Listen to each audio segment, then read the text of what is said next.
৬৭০০ fit উচ্চতায় অবস্থিত পাহাড়ের রানী দার্জিলিং পূর্ব হিমালয় পর্বতমালার পাহাড়িতে অবস্থিত আর বাঙালির খুব প্রিয় পাহাড়ি পর্যটন কেন্দ্র।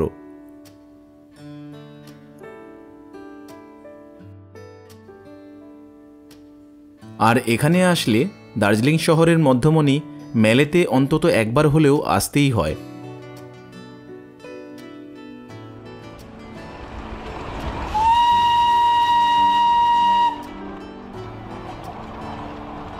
এখানের আরেক অন্যতম আকর্ষণ হল পাহাড়ের মধ্যে এই ট্রেন চলাচল। হাতে গোনা কয়েকটি বগি আর ছোট্ট ট্র্যাকের মধ্যে দিয়ে চলে বলে একে টয় ট্রেনও বলা হয়।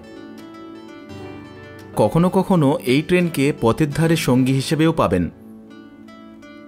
বর্তমানে কিছু ডিজেল ইঞ্জিন চালু হলেও প্রায় ১০০ বছরের পুরানো স্টিম ইঞ্জিনের দেখাও মেলে।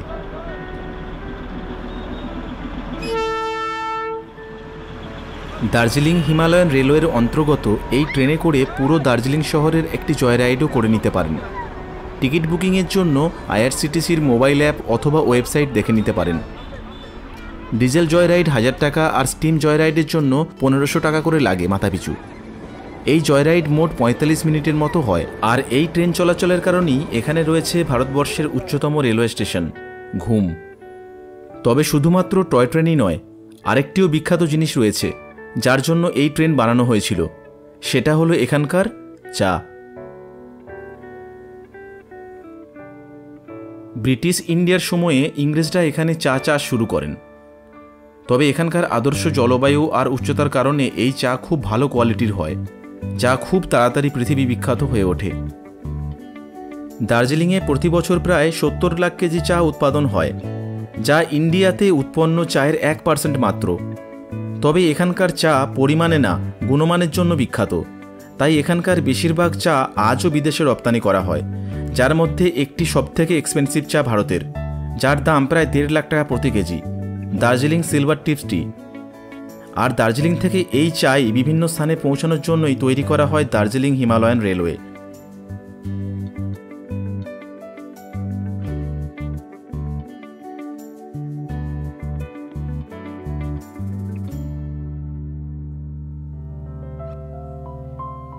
এনজেপি স্টেশন থেকে দার্জিলিংয়ের দূরত্ব প্রায় ৭০ কিলোমিটার। গাড়িতে ২.৫ ঘন্টার মতো সময় লাগে। রিজার্ভ গাড়ি ভাড়া ৩,০০০ থেকে ৩,৫০০ টাকা। শেয়ার গাড়িতে আসতে চাইলে ৩০০ থেকে ৩৫০ টাকার মতো লাগে। তবে বাসে করেও আসতে পারেন, সেক্ষেত্রে শিলিগুড়ির তেনজিং নর্গে বাসস্ট্যান্ড থেকে বাস পেয়ে যাবেন, ভাড়া ১০৫ টাকা।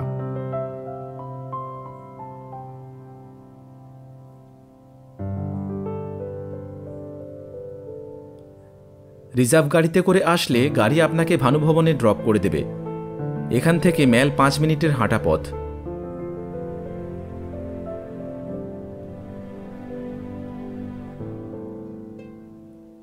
সকাল হোক বা সন্ধ্যা, উভয় সময়ই এখানে আসতে ভালোই লাগে।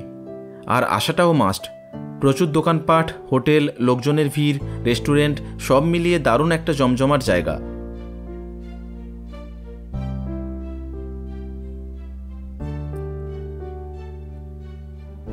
মেলের কাছে প্রচুর হোটেল থাকলেও আমি কলকাতার পরিচিত এক দাদার হোটেলেই উঠেছিলাম। মেল থেকে হেঁটে ৫ থেকে ৭ মিনিট লাগে। সম্পূর্ণ বাঙালি হোটেল। রুমগুলির সাইজও ভালোই বড়, পরিষ্কার পরিচ্ছন্ন। মেল থেকে একটু দূরে হওয়ায় দামেও কম।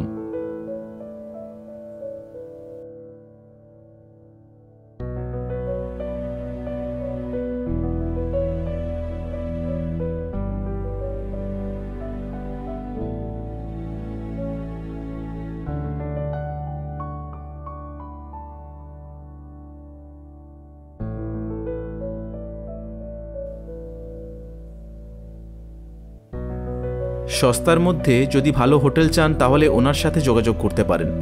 দার্জিলিং সহ গ্যাংটকেও ওনার হোটেল আছে।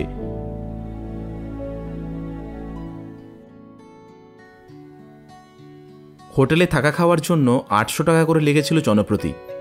তবে সিজন অনুযায়ী দাম বাড়া কমা হয়। এর মধ্যেই ব্রেকফাস্ট, লাঞ্চ, ইভিনিং টি আর ডিনার ইনক্লুড থাকে। তবে এখানকার খাবার দাবার সত্যি দুর্দান্ত ছিল। হোটেলের এক পাশের রুমের সাথে বারান্দাও আছে। এখান থেকে বাইরের দৃশ্যও ভালোই দেখতে লাগে।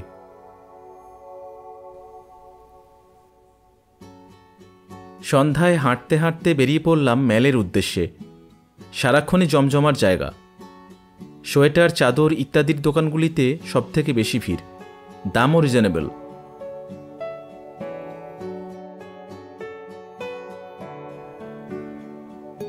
ম্যাল পৌঁছাতে একটু দেরি হওয়ায় গিয়ে দেখি ফোয়ারাটিও বন্ধ হয়ে গেছে। যদি ম্যালে একটু বেশিক্ষণ সময় কাটাতে চান তাহলে বিকেল বিকেল চলে আসাই ভালো। সন্ধ্যা 7টার পর বেশিরভাগ দোকানিরা তাদের দোকানপাট গোছানো শুরু করে দেন।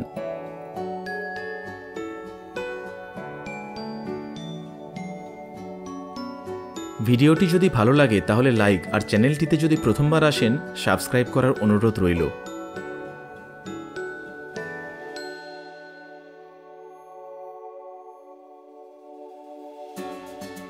রাস্তার পাশে স্থানীয়দের অনেকেই সন্ধ্যায় বিভিন্ন খাবারের দোকান দেন। মোমো, ম্যাগি, চাউমিন, থুকপা, সেলরুটি ইত্যাদি পাওয়া যায়। স্বাদও মোটামুটি ভালোই।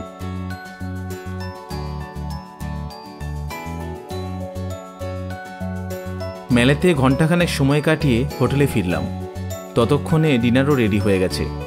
সম্পূর্ণ বাঙালি খাবার। মেনুতে ভাত, ডাল, পাঁপড় ভাজা, বাঁধাকপির তরকারি, মাছের ঝাল আর ছিল চাটনি। কোনো পদই যে মোটামুটি হয়েছে সেটিও বলার জায়গা নেই।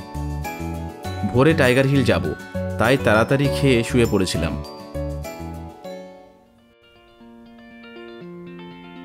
বীরেনজির কথা মতো 3:30টার সময় বেরিয়ে পড়লাম টাইগার হিলের উদ্দেশ্যে। ভানুভবন অবধি গাড়ি আসবে, তাই প্রথমে সেখানেই যাচ্ছি। ম্যালের রাস্তায় তখনও কোনো জনপ্রাণীর দেখা নেই। টাইগার হিল যাবার জন্য যতটা তাড়াতাড়ি সম্ভব বেরিয়ে পড়লে গাড়ির লাইনে ফাঁসবার চান্স ততটাই কম হয়, আর সময় থাকতে থাকতে পৌঁছালে সূর্যোদয়ের প্রথম কিরণটিও উপভোগ করতে পারবেন। দার্জিলিং থেকে টাইগার হিলের দূরত্ব প্রায় 22 কিলোমিটার। গাড়িতে যেতে 1 ঘন্টার একটু বেশি সময় লাগে। রাস্তাও বেশ ভালো। উচ্চতা 8482 ফুট। যদি শীতকালে টাইগার হিলে আসেন তবে অবশ্যই ভালো ঠান্ডা জিনিসপত্র নিয়ে আসার চেষ্টা করবেন।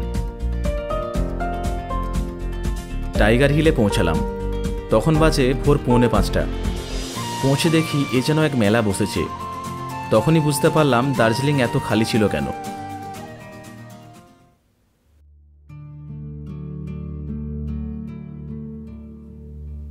ভোর রাতেও প্রায় 3-4 হাজার লোকের ভিড়, শুধুমাত্র ভারতবর্ষের উচ্চতম শৃঙ্গ মাউন্ট কাঞ্চনজঙ্ঘাকে দেখবার জন্য। এখন জানুয়ারি মাসের শেষ, তবে নভেম্বর থেকে ডিসেম্বর আর মার্চ থেকে এপ্রিলে এ ভিড় বেড়ে প্রায় 10 থেকে 12 হাজারেরও বেশি হয়।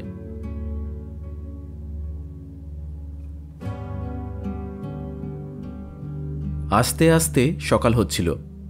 একদিকে সূর্যোদয় আর একদিকে কাঞ্চনজঙ্ঘাকে একটু একটু করে দেখতে পাওয়ার মুহূর্তটা অবর্ণনীয়। এ ভালোবাসা, এই অনুভূতি এখানে না উপস্থিত হলে অজানাই রয়ে যেত হয়তো।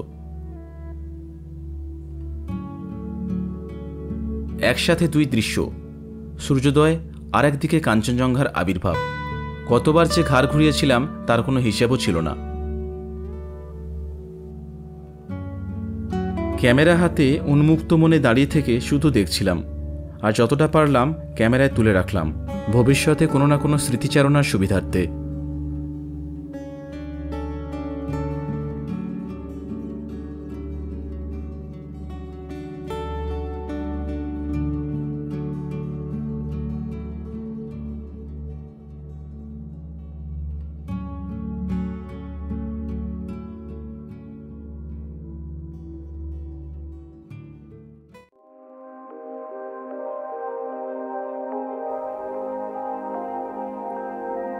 দিনের আলো ভালোভাবে ফুটতেই আশপাশের ভিড় কোলাহল একটু কমল।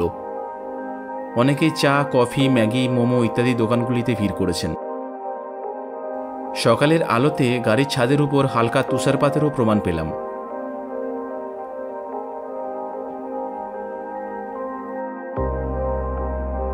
টাইগার হিল থেকে ফেরবার সময় সিনচাল ভ্যালিতে বীরেনজি দাঁড়ালেন। প্রায় সমতলের মতোই বেশ খানিকটা উপত্যকা জাতীয় অঞ্চল। এখানেও ঘাসের উপরে হালকা হালকা তুষারপাতের প্রমাণ আছে। এখান থেকেও কাঞ্চনজঙ্ঘাকে খুব পরিষ্কারভাবেই দেখা যায়। পর্যটকদের বেশিরভাগটাই এখানে আসেন না, তাই জনকোলাহলও কম।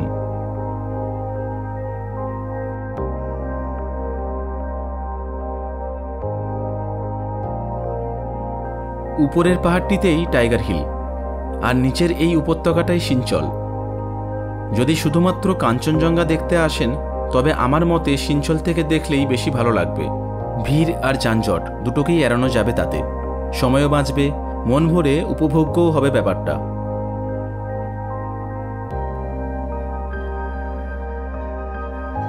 টাইগার হিলে যাওয়ার টোকেন আগের দিনেই সংগ্রহ করে রাখতে হয়। এ ব্যাপারে গাড়ি চালককে বলে রাখলে উনিই সব ব্যবস্থা করে রাখবেন। আর ফেরার সময় আপনাকে 70 টাকা করে দিতে হবে মাথাপিছু টিকিটের জন্য।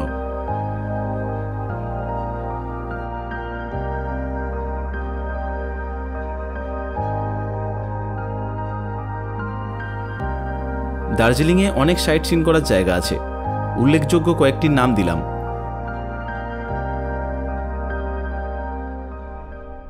আজকের পর্বে এই পর্যন্ত। দেখা হচ্ছে পরবর্তী ভিডিওতে। ততদিন সবাই ভালো থাকবেন, সুস্থ থাকবেন। ভিডিওটি কেমন লাগলো অবশ্যই কমেন্ট করে জানাবেন। আর চ্যানেলটিতে যদি প্রথমবার আসেন তাহলে সাবস্ক্রাইব করার জন্য অনুরোধ রইল। ধন্যবাদ।